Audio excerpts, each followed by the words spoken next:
Welcome to RM AI Insights, the podcast from RM Global, trusted leaders in collections and recoveries, supporting clients in more than 23 countries, operating from the UK, US, Australia, and New Zealand. We provide independent advisory, technology consultancy, and managed services to help deliver better outcomes for our clients and their customers. And before we start, we should mention this is probably the only collections and recoveries podcast hosted by AI. So if we sound a little too polished or never stumble over our words, that's why. But rest assured, the insights are real. Now, let's get to today's episode. This is the 9th episode of RM AI Insights, the podcast where we explore the challenges, opportunities, and best practices in the world of collections and recoveries. I'm Ella, and today I'm joined by Fran Mason, Global Head of Excellence at RM. Welcome, Fran. Thanks, Ella. Great to be here. Today's episode is a big one. We're diving into the 7 most common mistakes that organisations make during collection system implementations, and more importantly, how to avoid them. This is such a valuable topic. At RM, we've supported over 500 system implementations globally, and we've seen a few common pitfalls crop up time and time again. But with the right planning and guidance, they can be easily avoided. So let's jump straight in. Let's start with mistake number 1, treating your implementation as purely a technology project. Yes, this is probably the most common one. The mistake here is focusing solely on system features and technical delivery without aligning your business processes, people, or strategic goals. Technology is only one part of the puzzle. Do you have an example? Sure. We worked with a financial services firm that implemented a new collection system but didn't update their collection strategies or adjust their operational model. The result? They simply automated outdated manual processes. It delivered limited benefit and frustrated their operations teams. So the key is to treat it as a transformation program, right? Exactly. You need to ask, how should we work in the future? Not just how do we recreate what we already do. Engage your operations, compliance, IT, customer experience and strategy teams early. Create a future state blueprint to make sure the system is designed to support that. Think of it as a business change enabled by technology. That's a great way to put it. Technology enables the journey, but it's not the destination. Let's talk about data. Mistake number 2, underestimating the complexity of your data migration.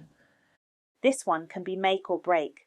We saw a UK utility run into serious delays because legacy data didn't match the schema of the new system. Fields like customer segmentation, account status, and transaction history had to be transformed, and they hadn't planned for it. And I guess things like data cleansing and deduplication get overlooked too? Absolutely. One firm had to delay their migration by 2 months because their data was inconsistent across systems, account balances didn't reconcile, customer addresses were out of date, and critical contact information was missing. So how do you get ahead of it? Start early. Do a full data mapping and quality assessment. Build time into the plan for cleansing, deduplication, transformation, and testing. And test migrated data like you would test system functionality with the same rigour. Mistake 3, not testing full end-to-end journeys. This one's dangerous. We had a client move to production without testing a complete missed payment to resolution journey. Automated letters were sent, but agents didn't receive case updates. Cases got lost. It undermined confidence in the system on day 1. That sounds chaotic. It was. The fix? Build a comprehensive test pack that includes journey simulations from inbound files and strategy through to outbound contact, resolution, reporting, and even complaints handling. Test how the system behaves over time, what we call time travel testing, and validate edge cases too. That makes sense. The real world is messy, so your testing has to reflect that. Exactly. You want to find the cracks before your customers or regulators do. Mistake 4, over-customising when you could configure. We've seen firms dive straight into custom code because that's how we've always done it. One bank spent months building bespoke workflows when their platform had built-in work lists that would have covered 90% of their needs with minor tweaks. What's the danger there? Customization adds cost, time, and risk, especially when it comes to upgrades. A system that's heavily customized is harder to maintain and support. You lose vendor support and you risk technical debt. So, configure, don't customize is the mantra here? Absolutely, be disciplined. Use out-of-the-box functionality where you can. Customize only when there's a clear business case, and even then, challenge whether there's a smarter way to get the outcome. Mistake 5, not engaging or training users early enough. This is about change adoption. We've seen agents handed new systems with little to no guidance. They either resist it or use it incorrectly. One outsourcer we worked with saw a spike in complaints because agents were unsure how to override strategies or capture customer outcomes. So how do you prevent that? Start engagement early. Build confidence in the system with walkthroughs, tailored role-based training, and peer champions. Document the new processes and keep them up to date. And don't stop training at once in production. Embed continuous learning. Mistake 6, failing to define what success actually looks like. Exactly. We've worked with debt purchasers who couldn't say if their new platform improved outcomes. They had no baseline, no targets, and no tracking. That must make it hard to demonstrate ROI. Totally, you need KPIs aligned to business goals, contact rate uplift, reduction in regulatory breaches, lower cost to collect, improved customer satisfaction, build dashboards early and track performance monthly. You can't manage what you don't measure. Exactly. And finally, mistake 7, ignoring compliance and audit requirements. This one's a biggie. We've seen systems implemented without proper audit trails. That's a huge FCA and GDR risk. In one case, a banking client launched a new collections platform without implementing granular user access controls or recording changes to strategy logic. When their internal audit team investigated a customer complaint, they couldn't determine who made specific changes or when. This led to a full compliance review, temporary suspension of certain strategy automation, and a backlog of manual case handling until controls were introduced retroactively.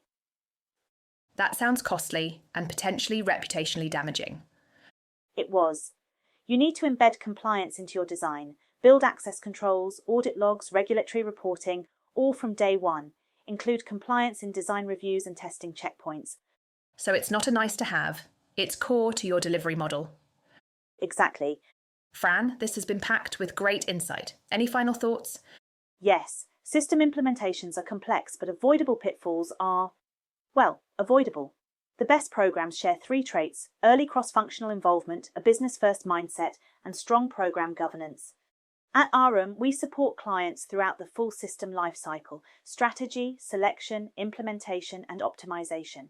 So if you're planning a system change or already mid-flight and facing challenges, let's talk.